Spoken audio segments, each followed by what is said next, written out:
Jesus Reigns. യേശു വാഴുന്നു. ഈ ശുശ്രൂഷകളിലേക്ക് വീണ്ടും സ്വാഗതം. കർത്താവാകുന്ന യേശു ക്രിസ്തു നിങ്ങളെ സമൃദ്ധിയായി അനുഗ്രഹിക്കുന്നു എന്ന് ഞങ്ങൾ വിശ്വസിക്കുന്നു. ഈ വചന കേൾവി നിങ്ങളുടെ ജീവിതത്തിൻ്റെ എല്ലാ മേഖലയിലും അഭിവൃദ്ധിയും ഐശ്വര്യവും നൽകിത്തരുന്നു എന്ന് ഞങ്ങൾ ഹൃദയംഗമായി വിശ്വസിക്കുകയാണ്. വീണ്ടും ഇന്ന് കേൾക്കുന്ന വചനം നിങ്ങളെ പുതിയ ഒരു പുരോഗതിയിലേക്ക് കർത്താവ് നയിക്കുവാൻ ഇടവരുത്തും. ഞാൻ നിങ്ങളുമായി പങ്കുവയ്ക്കുവാൻ ആഗ്രഹിക്കുന്ന ആലോചനയ്ക്ക് കൊടുത്തിരിക്കുന്ന തലക്കെട്ട് നിറവ് എന്നാകുന്നു. നമ്മുടെ കർത്താവാകുന്ന യേശു നമ്മെ നിറയ്ക്കുവാൻ ആഗ്രഹിക്കുന്നു. ഏതെങ്കിലും മേഖലയിൽ നിങ്ങൾ ശൂന്യത അനുഭവിക്കുന്നുവെങ്കിൽ ആ ശൂന്യതയിൽ നിങ്ങൾ തുടരേണ്ട കാര്യമില്ല. കർത്താവ് നിങ്ങളെ നിറയ്ക്കുവാൻ പ്രാപ്തിയുള്ളവനാണ്. യോഹന്നാന്റെ സുവിശേഷം 1-ാം അധ്യായം 16-ാം വാക്യത്തിൽ നാം വായിക്കുന്നു, അവൻ്റെ നിറവിൽ നിന്ന്, യേശുവിൻ്റെ നിറവിൽ നിന്ന് നമുക്കെല്ലാവർക്കും കൃപമേൽ കൃപ ലഭിച്ചിരിക്കുന്നു. നിറഞ്ഞവനാകുന്നു യേശു. യേശുവിൻ്റെ നിറവിൽ നിന്ന് നമുക്കും നിറവുകൾ ലഭിക്കുവാനിടവരും. മഹിമയുടെ നിറവ് ലഭിക്കുവാനിടവരും. തേജസ്സിൻ്റെ നിറവ് ലഭിക്കുവാനിടവരും. സത്യത്തിൻ്റെ നിറവ് ലഭിക്കുവാനിടവരും. സൗഖ്യത്തിൻ്റെ നിറവ് ലഭിക്കുവാനിടവരും. സമാധാനത്തിൻ്റെ നിറവ് ലഭിക്കുവാനിടവരും. കാരണം യേശു നിറഞ്ഞവനാകുന്നതിനാൽ അവൻ്റെ നിറവിൽ നിന്ന് നമുക്കെല്ലാവർക്കും കൃപമേൽ കൃപ ലഭിച്ചിരിക്കുന്നു. എത്ര വലിയൊരു സാധ്യതയാണ്! ആ സാധ്യത നാം പ്രയോജനപ്പെടുത്തണം. എഫേസ്യ ലേഖനം അതിൻ്റെ 3-ാമത്തെ അധ്യായം 18-ാമത്തെ വാക്യം മുതലുള്ള ഭാഗത്ത് നമുക്ക് കാണുവാൻ കഴിയുന്നു. സ്നേഹത്തിൻ്റെ വീതിയും നീളവും ഉയരവും ആഴവും എന്ത് എന്ന് സകല വിശുദ്ധന്മാരോടുകൂടെ ഗ്രഹിപ്പാനും പരിജ്ഞാനത്തെ കവിയുന്ന ക്രിസ്തുവിൻ സ്നേഹത്തെ അറിയുവാനും പ്രാപ്തരാകുകയും ദൈവത്തിൻ്റെ എല്ലാ നിറവിനോളം നിറഞ്ഞു വരികയും വേണമെന്ന് പ്രാർത്ഥിക്കുന്നു. പൗലോസ് പ്രാർത്ഥിക്കുകയാണ്, ദൈവത്തിൻ്റെ എല്ലാ നിറവിനോളവും നിറഞ്ഞു വരിക. ചെറിയൊരു സാധ്യതയാണോ? ദൈവത്തിൽ നിന്ന് ലഭ്യമാകുന്ന നിറവുകളെല്ലാം നമുക്ക് സ്വീകരിക്കുവാൻ കഴിയും. ആ നിറവിനോളം നമുക്ക് നിറഞ്ഞു വരുവാൻ കഴിയും. ഇല്ലായ്മകളിൽ ജീവിക്കേണ്ട കാര്യമില്ല. ശൂന്യതകളിൽ ജീവിക്കേണ്ട കാര്യമില്ല. ദാഹങ്ങളിൽ തുടരേണ്ട കാര്യമില്ല. ദൈവത്തിൻ്റെ എല്ലാ നിറവിനോളം നിറഞ്ഞു വരുവാനുള്ള ഒരു സാധ്യതയാണ് നമുക്ക് ബൈബിളിൽ കാണുവാൻ കഴിയുന്നത്. എഫേസ്യ ലേഖനം 1-ാമത്തെ അധ്യായം 23-ാമത്തെ വാക്യത്തിൽ നമുക്ക് കാണുവാൻ കഴിയുന്നു. ഇത് നിറയ്ക്കുന്നത് ആരാണ്? ദൈവമാണ് നിറയ്ക്കുന്നത്. നിറയ്ക്കുവാൻ വേണ്ടി കർത്താവ് ആരെയാണ് ഉപയോഗിക്കുന്നത്? ക്രിസ്തുവിനെയാണ് നിറയ്ക്കുവാൻ വേണ്ടി ഉപയോഗിക്കുന്നത്. ക്രിസ്തു ആരെയാണ് നിറയ്ക്കുന്നത്? സഭയെയാണ് നിറയ്ക്കുന്നത്. നാം ഓരോരുത്തരുമാകുന്നു. യേശു ക്രിസ്തുവുമായി നിങ്ങൾക്കൊരു വ്യക്തിപരമാകുന്ന ബന്ധമുണ്ടെങ്കിൽ ക്രിസ്തു നമ്മെ നിറയ്ക്കുവാൻ ആഗ്രഹിക്കുകയാണ്. യേശുവിൻ്റെ പ്രധാനപ്പെട്ട ഒരു ദൗത്യമാണിത്. ഈ ടെലികാസ്റ്റ് കണ്ടുകൊണ്ടിരിക്കുമ്പോഴും നിങ്ങളുടെ അരികിൽ യേശു കടന്നു വന്ന് അവിടുന്ന് നിങ്ങളെ നിറയ്ക്കുവാൻ തയ്യാറാകും. നിങ്ങൾ സ്വീകരിക്കുവാൻ സന്നദ്ധരാകുന്നുവെങ്കിൽ യേശു വന്ന് നിങ്ങളെ നിറയ്ക്കും. നിങ്ങളുടെ ആ നിറവ് മുഖാന്തരമായി നിങ്ങൾ മാത്രമല്ല അനുഗ്രഹിക്കപ്പെടുവാൻ പോകുന്നത്.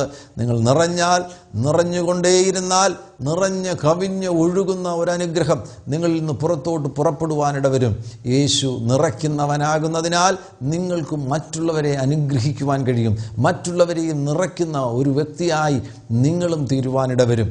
ദൈവത്തിൻ്റെ വചനത്തിൽ നമുക്ക് നിറയ്ക്കുന്ന യേശുവിൻ്റെ ശുശ്രൂഷകൾ വിവിധ ഇടങ്ങളിൽ കാണുവാൻ കഴിയുന്നു. ഈ ഭാഗത്ത് ഞാൻ നിങ്ങളെ ഓർപ്പിക്കുവാൻ ആഗ്രഹിക്കുന്നു, നിങ്ങൾ ആരെങ്കിലും ശൂന്യതകളിൽ തുടരുകയാണെങ്കിൽ, ശൂന്യതകളുടെ പ്രത്യേകത എന്താണ്? ശൂന്യതകൾ ദാഹം സൃഷ്ടിക്കുവാനിട വരും. ഇന്നത്തെ ലോകത്തിൽ അനേകർ ദാഹാർത്ഥരാകുന്നു. അവർക്ക് ലഭിക്കേണ്ട യഥാർത്ഥത്തിലുള്ളതൊന്നും, സ്വർഗീയമായതൊന്നും അവർക്ക് ലഭിക്കുന്നില്ല. ഈ ലോകത്തിലെ പണമോ, ഈ ലോകത്തിലെ വസ്തുവകകളോ, ഭക്ഷണ കാര്യങ്ങളോ, ഇവയെക്കുറിച്ചല്ല ഞാൻ പറയുന്നത്. സ്വർഗീയമായത് ലഭിച്ചെങ്കിൽ മാത്രമേ നിങ്ങൾക്ക് യഥാർത്ഥത്തിലുള്ള ദാഹശമനം ലഭിക്കുകയുള്ളൂ. കാരണം നാം ശരീരമാകുന്ന ഒരു വസ്തുവിൽ ജീവിക്കുന്നുവെങ്കിലും, ഈ ശരീരം ഒരു വസ്തുവാണല്ലോ, വസ്തുലോകത്തിലാണ് നാം ഇന്നായിരിക്കുന്നത്. വസ്തുവാകുന്ന ഒരു ശരീരത്തിൽ നാം ജീവിക്കുന്നു. എന്നാൽ യഥാർത്ഥത്തിൽ നമ്മുടെ വ്യക്തിത്വം എന്ന് പറയുന്നത് ഒരു ആത്മാവാണ്. നമുക്കൊരാത്മാവുണ്ട്. ദൈവത്തിൻ്റെ ശ്വാസമായി നമ്മിലേക്ക് വന്ന, ദൈവത്തിൽ നിന്ന് പുറപ്പെട്ട, ദൈവത്തിൽ നിന്ന് ലഭ്യമായ ഒരാത്മാവ് നമുക്കുണ്ട്. ഈ ആത്മാവിന് ഭക്ഷണം കൊടുത്താൽ, ഭൂമിയിൽ ലഭ്യമാകുന്ന, പ്രകൃതിയിൽ നിന്ന് ലഭ്യമാകുന്ന ഭക്ഷണ പദാർത്ഥങ്ങൾ കൊടുത്തു കഴിഞ്ഞാൽ ഈ ആത്മാവിൻ്റെ ദാഹം ശമിക്കുകയില്ല. ആത്മാവിൻ്റെ വിശപ്പ് ശമിക്കുകയില്ല. ഈ ലോകത്തിൽ ലഭ്യമാകുന്ന വെള്ളം കൊടുത്താൽ ആത്മാവിൻ്റെ ദാഹം ശമിക്കുകയില്ല. ആത്മാവിന് കർത്താവിൽ നിന്നുള്ള ഗുണമേന്മകൾ, യേശുവിൽ നിന്നുള്ള ഗുണമേന്മകൾ ആത്മാവിന് ലഭിക്കേണ്ടത് ആവശ്യമാണ്. ദൈവത്തെ തന്നെ ആത്മാവിന് ലഭിക്കേണ്ടത് ആവശ്യമാണ്. എങ്കിൽ മാത്രമേ ആത്മാവിന് ദാഹശമനം ഉണ്ടാകുകയുള്ളൂ. ലോകത്തിൽ അനേകർ ദാഹാർത്തരാകുന്നു. അവരുടെ ജീവിതത്തിൽ പലതുമുണ്ടെങ്കിൽ പോലും അവർ സമാധാനമുള്ളവരല്ല, അസ്വസ്ഥതകൾ അനുഭവിക്കുന്നവരാണ്. വളരെ ധനികനാകുന്ന ഒരു മനുഷ്യനെ ഞാൻ കണ്ടെത്തുവാനിടയായി. ആ സാമ്പത്തിക സമൃദ്ധിയുടെ നടുവിലും താൻ അസ്വസ്ഥനാകുന്നു. അദ്ദേഹത്തിനോട് പറഞ്ഞു, രാത്രിയിൽ കിടന്നാൽ ഉറക്കം വരില്ല. ഇനി എങ്ങനെയെങ്കിലും ഒന്ന് ഉറങ്ങിയാൽ തന്നെ ഉറക്കത്തിൽ ഭീകര സ്വപ്നങ്ങൾ കാണുന്നു. ഇത് ഈ കാലയളവിൽ അങ്ങനെയുള്ള അനേകരെ നമുക്ക് കണ്ടുമുട്ടുവാൻ കഴിയുന്നു. സ്വസ്ഥതയില്ലാതെ ജീവിക്കുന്നവർ, ശരിയായ നിലയിൽ അവർക്ക് ഉറങ്ങുവാൻ കഴിയുന്നില്ല, ഉറക്കത്തിൽ ഭീകര സ്വപ്നങ്ങൾ കാണുന്നു. അങ്ങനെയുള്ളവരാകുന്നുവോ നിങ്ങൾ അങ്ങനെയുള്ളവരാകുന്നു എങ്കിൽ കർത്താവ് നിങ്ങളെ അതിൽ നിന്ന് കരകയറ്റുവാൻ ആഗ്രഹിക്കുകയാണ്. നിങ്ങളെ അതിൽ നിന്ന് സ്വസ്ഥതയിലേക്കും സമാധാനത്തിലേക്കും നല്ല ഉറക്കത്തിലേക്കും കർത്താവാകുന്ന യേശു ക്രിസ്തു നിങ്ങളെ കൈപിടിച്ച് കയറ്റുവാൻ ആഗ്രഹിക്കുകയാണ്. യേശുവിനോട് സഹകരിച്ചാൽ മാത്രം മതി. നാം വേദപുസ്തകത്തിൽ ധനികനാകുന്ന ഒരു മൂഢന്റെ കഥ ലൂക്കോസിന്റെ സുവിശേഷം അതിൻ്റെ 12-ാമത്തെ അധ്യായം 16 മുതൽ 21 വരെയുള്ള വാക്യങ്ങളിൽ കാണുവാൻ കഴിയുന്നുണ്ട്. ഇയാൾ ധനികനാകുന്ന ഒരു മൂഢനായിരുന്നു. ആ ധനികനാകുന്ന മൂഢൻ തൻ്റെ ഭൂമി നന്നായി വിളഞ്ഞപ്പോൾ അവന് വിളവെല്ലാം കൂട്ടിവയ്പ്പാൻ സ്ഥലം പോരാതെ വന്നു. താൻ വിചാരിച്ചു, ഞാൻ ഇത് ചെയ്യും, എൻ്റെ കളപ്പുരകളെ പൊളിച്ച് അധികം വലിയവ പണിത് എൻ്റെ വിളവും വസ്തുവകയും എല്ലാം ഞാൻ അതിൽ കൂട്ടിവയ്ക്കും. എന്നിട്ട് എന്നോട് തന്നെ, നിനക്കേറിയ ആണ്ടുകൾക്ക് മതിയായ അനവധി വസ്തുവക സ്വരൂപിച്ചു വച്ചിരിക്കുന്നു, ആശ്വസിക്കുക, തിന്നുക, കുടിക്കുക, ആനന്ദിക്കുക. അതല്ലേ ലോകം എന്ന് പറയുന്നത്, തിന്നുക, കുടിക്കുക, ആനന്ദിക്കുക. ഇന്ന് ഒരു സുഖങ്ങളുടെ ലോകത്തിലാണ് നമ്മൾ ജീവിക്കുന്നത്. ലഭ്യമാകുന്ന സുഖങ്ങൾ തേടിയാണ് മനുഷ്യൻ പോയിക്കൊണ്ടിരിക്കുന്നത്. അതാണ് എൻ്റർടൈൻമെൻറ്റ് ഇൻഡസ്ട്രി നമുക്ക് വാഗ്ദാനം ചെയ്യുന്നത്. ഇന്ന് മാധ്യമങ്ങൾ തന്നെ, ആ മാധ്യമങ്ങൾ തെറ്റായ കാര്യങ്ങൾക്ക് വേണ്ടി ഉപയോഗിക്കപ്പെടുന്ന ഒരു ലോകത്തിലാണ് നാം ജീവിക്കുന്നത്. ആ മാധ്യമങ്ങളിലൂടെ, ആ ദൃശ്യമാധ്യമങ്ങളും വായനയ്ക്ക് വേണ്ടിയുള്ള മാധ്യമങ്ങളും അതെല്ലാം ഉപയോഗിച്ച് പിശാച് മനുഷ്യനെ തെറ്റിലേക്ക് കൊണ്ടുപോവുകയാണ്. പിശാച് പറയുന്നത്, ഞാൻ സുഖങ്ങൾ തരാമെന്നാണ്, ആനന്ദം തരാമെന്നാണ്, തിന്നുക, കുടിക്കുക. ആ ചതിവിൽ നിങ്ങൾ പെട്ടുപോകരുത്.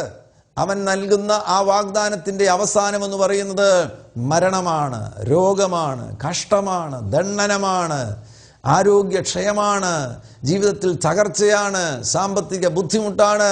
അവൻ നിന്നെ തകർത്ത് കളയും. അവൻ്റെ പദ്ധതി തന്നെ കൊല്ലുക, അറുക്കുക, മുടിക്കുക എന്നൊക്കെയാണ് പിശാചിൻ്റെ പദ്ധതി. അതിൽ പെട്ടുപോകാതിരിക്കണമെന്നുണ്ടെങ്കിൽ നിങ്ങൾ ക്രിസ്തുവിലുള്ള സന്തോഷം ക്രിസ്തുവിൽ നിന്ന് സ്വീകരിക്കേണ്ടത് ആവശ്യമാണ്. യേശുവിനോട് അടുത്തു വരേണ്ടത് ആവശ്യമാണ്. ഈ ധനികൻ പറഞ്ഞു, തിന്നുക, കുടിക്കുക, ആനന്ദിക്കുക.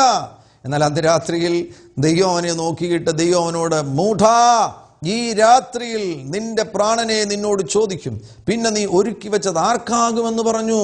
നോക്കുക, അന്ന് രാത്രിയിൽ അവൻ്റെ പ്രാണൻ അവനെ വിട്ടുപോകുകയാണെങ്കിൽ, ഈ കൂട്ടിവെക്കും, തിന്നുക, ആശ്വസിക്കുക, ആനന്ദിക്കുക എന്ന് പറഞ്ഞവൻ അന്ന് രാത്രിയിൽ മരിച്ചുപോയാൽ, അവൻ്റെ പ്രാണൻ അവൻ്റെ ശരീരം വിട്ടുപോയാൽ, പിന്നെ ഇവൻ കൂട്ടിവെച്ചത് ആർക്കാകും?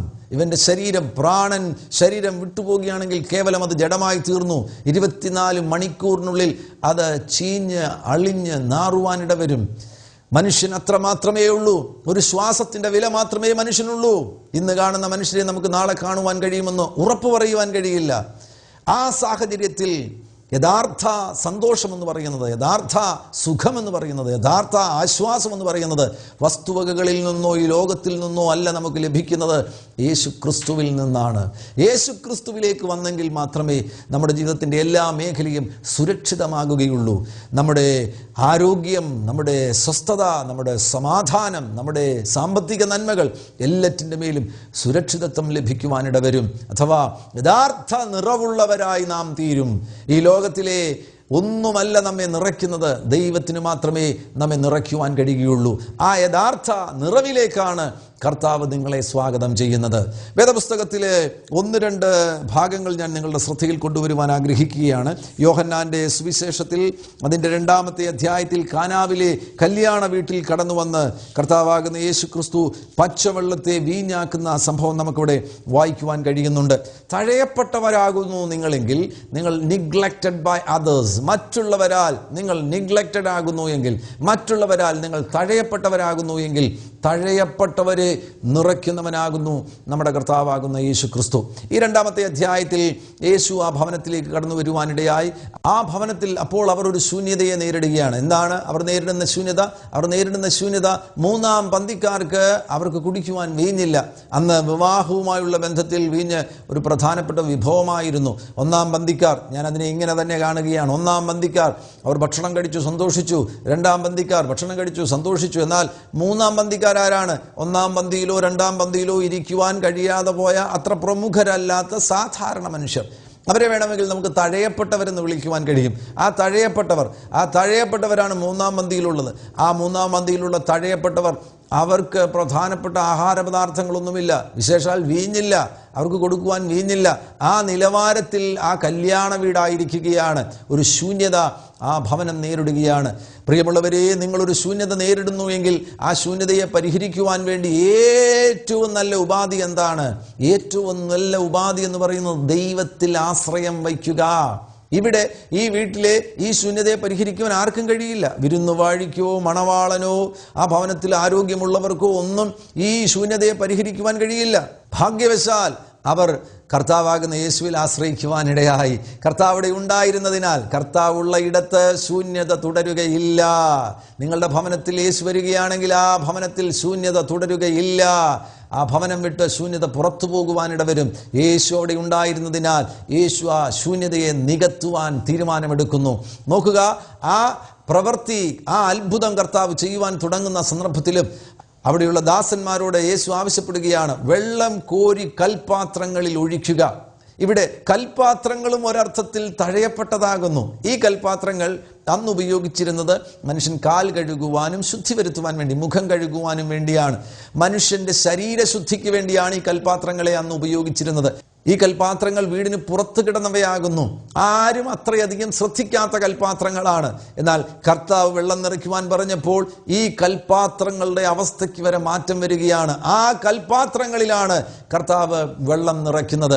തഴയപ്പെട്ടവരെ ഓർക്കുന്നവനാകുന്നു കർത്താവാകുന്ന യേശു ക്രിസ്തു. ഇന്ന് ഈ ശബ്ദം കേട്ടുകൊണ്ടിരിക്കുമ്പോഴും ഞാൻ ആ കൽപാത്രങ്ങളെ കുറിച്ച് പരാമർശിക്കുകയാണല്ലോ.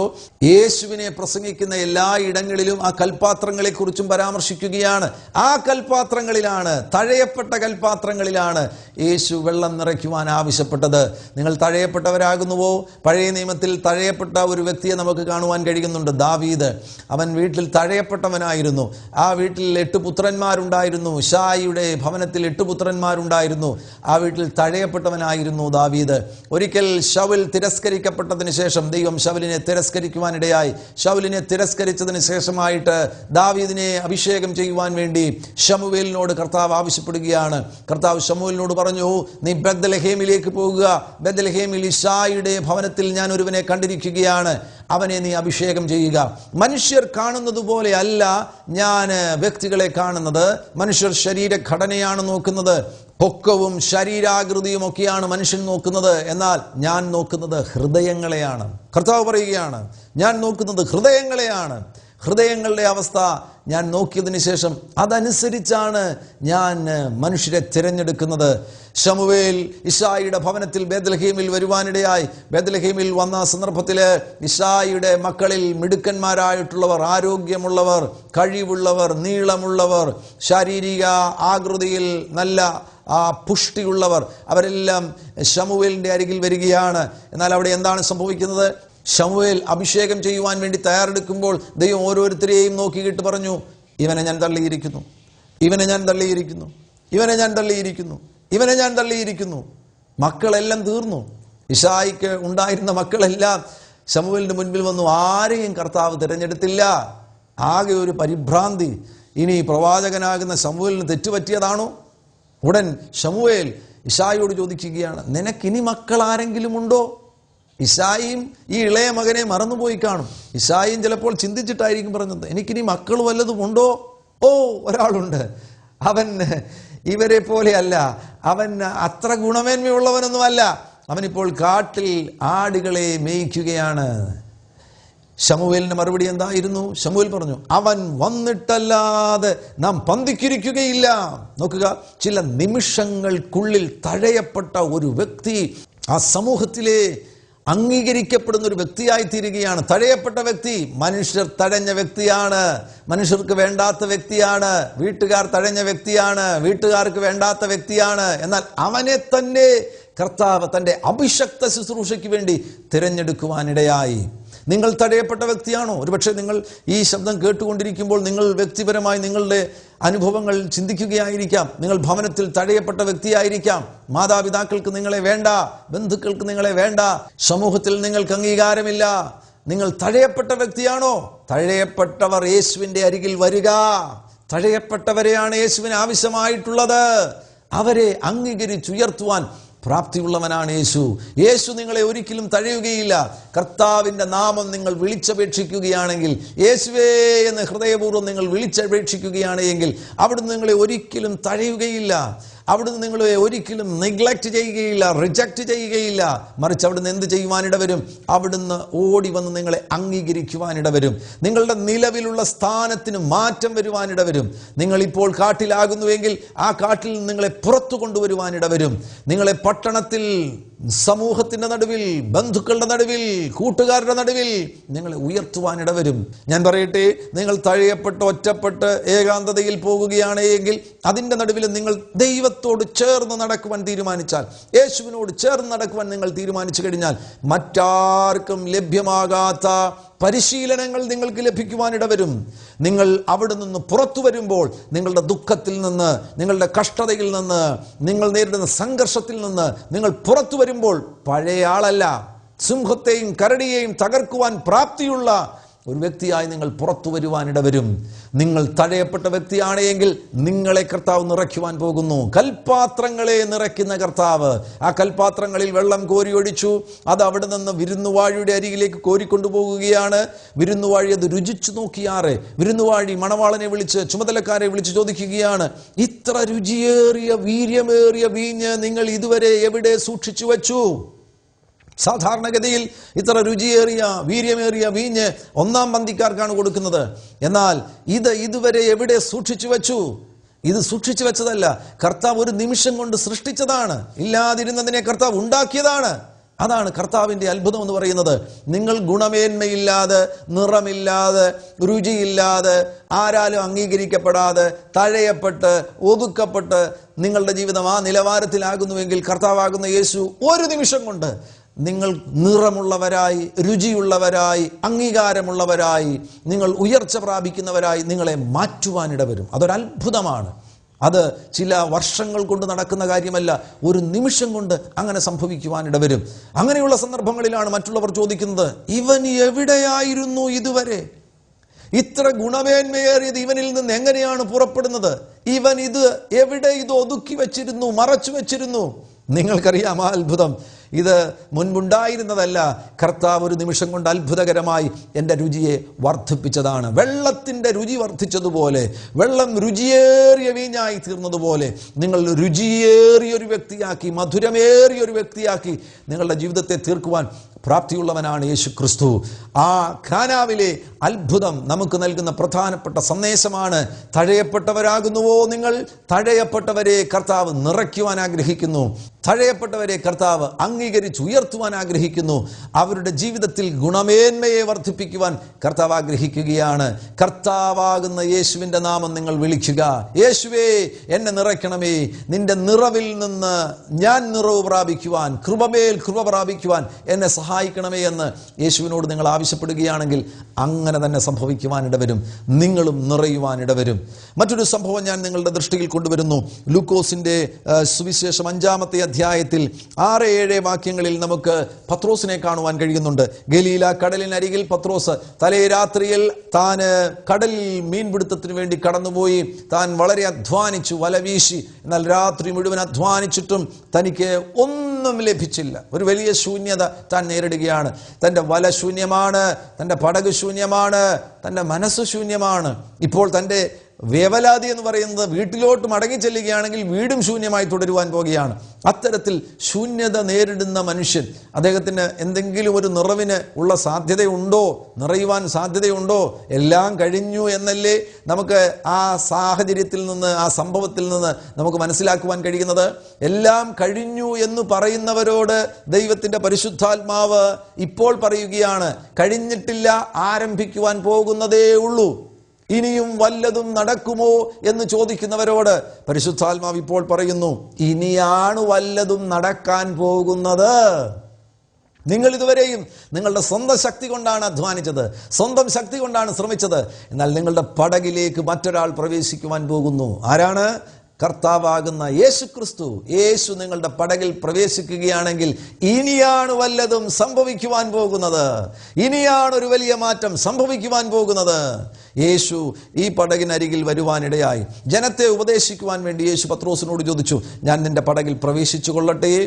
ആ ചോദ്യം നിങ്ങളും കേൾക്കുകയാണെങ്കിൽ നിങ്ങൾ നിങ്ങളുടെ പടക് വിട്ടുകൊടുക്കണം, നിങ്ങളുടെ ജീവിതം വിട്ടുകൊടുക്കണം, നിങ്ങൾക്കുള്ളതെല്ലാം വിട്ടുകൊടുക്കണം, നിങ്ങളുടെ ഭവനം വിട്ടുകൊടുക്കണം. യേശുവിന് നിങ്ങളുടെ ഭവനം നിങ്ങൾ വിട്ടുകൊടുത്താൽ, യേശുവിന് നിങ്ങളുടെ പടക് നിങ്ങൾ വിട്ടുകൊടുത്താൽ, യേശുവിന് നിങ്ങളുടെ ജീവിതം വിട്ടുകൊടുത്തു കഴിഞ്ഞാൽ അത്ഭുതം സംഭവിക്കുവാനിട വരും.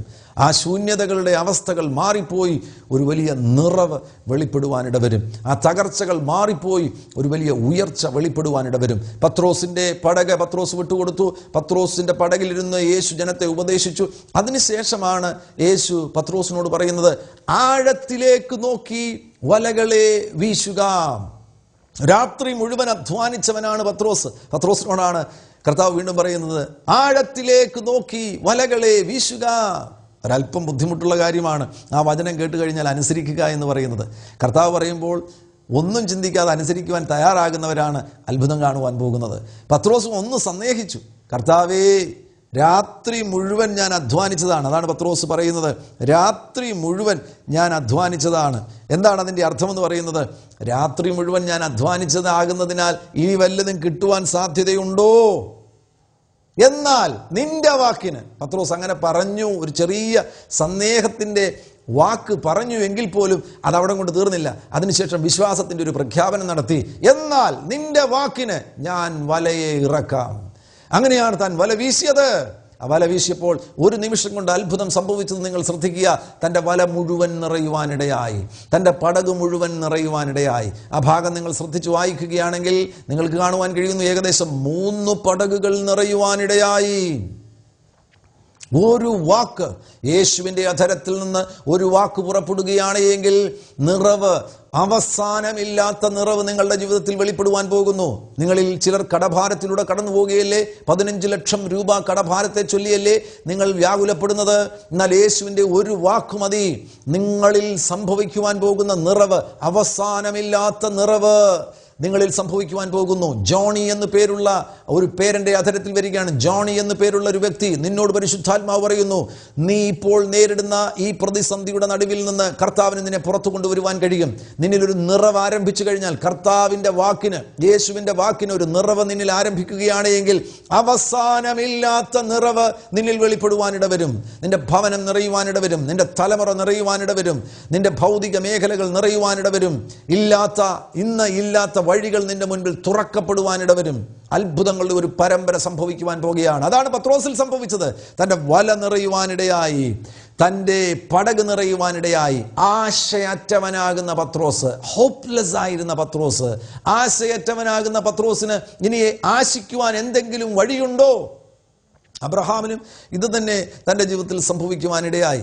അതാണ് റോമാലേഖനത്തിൽ പറയുന്നത്, ആശയ്ക്ക് വിരോധമായി അബ്രഹാം ആശയോടെ വിശ്വസിച്ചു. പർവ്വതത്തിന്റെ മുകളിലേക്ക് അബ്രഹാം കയറിപ്പോകുന്ന സന്ദർഭത്തിൽ ഇസ്ഹാക്ക് തന്നോട് ചോദിച്ചു, അപ്പാ, വിറകുണ്ട്, തീയുണ്ട്, കത്തിയുണ്ട്, എന്നാൽ യാഗത്തിനുള്ള മൃഗം എവിടെ? ആ ചോദ്യത്തിന് മുൻപിൽ ആ പിതാവ് തകർന്നു കാണും. എന്നാൽ തൻ്റെ ഹൃദയത്തിലെ വിശ്വാസത്തിന്റെ പ്രത്യേകത എന്തായിരുന്നു? ആശയ്ക്ക് വിരോധമായി ആശയോടെ വിശ്വസിച്ചു. നിങ്ങൾക്കതിന് ധൈര്യമുണ്ടോ? നിങ്ങൾ നിലവിലുള്ള സാഹചര്യങ്ങളെ നോക്കുമ്പോൾ ആശയ്ക്ക് വകയുള്ളതൊന്നും നിങ്ങൾ കാണുന്നില്ല, എല്ലാം നിരാശ തരുന്നതാണ്. എന്നാൽ അതിൻ്റെ നടുവിൽ ആശയ്ക്ക് വിരോധമായി നിങ്ങൾ വിശ്വസിക്കുവാൻ തയ്യാറുണ്ടോ?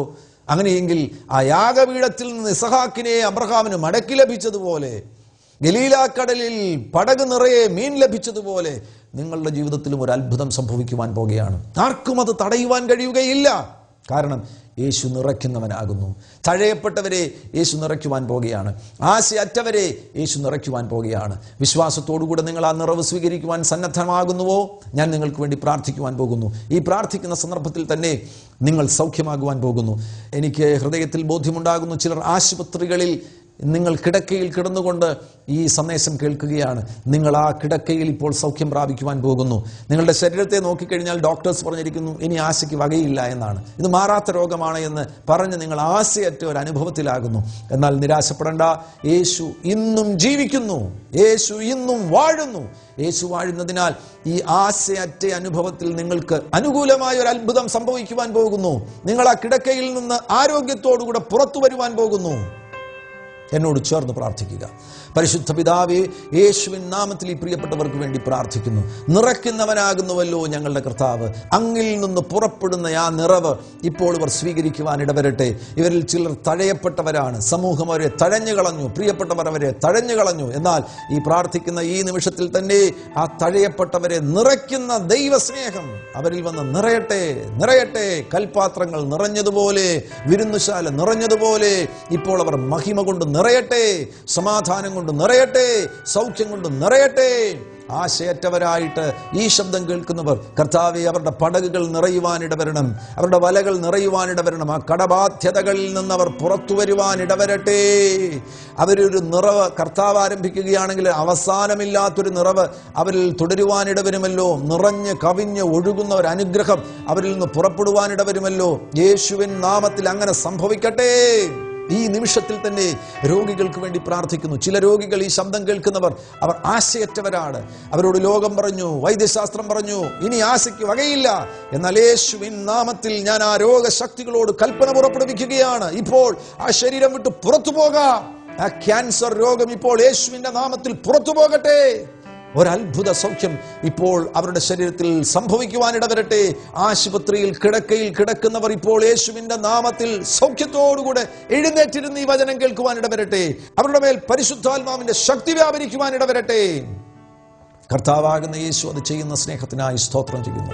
സകലത്തിലും അങ്ങയുടെ നാമം മഹത്വം എടുക്കുവാനിടവരട്ടെ. സൗഖ്യത്തിനായി സ്തോത്രം, വിടുതലിനായി സ്തോത്രം, അത്ഭുതത്തിനായി സ്തോത്രം, നിറവിനായി സ്തോത്രം, യേശുവിൻ നാമത്തിൽ തന്നെ.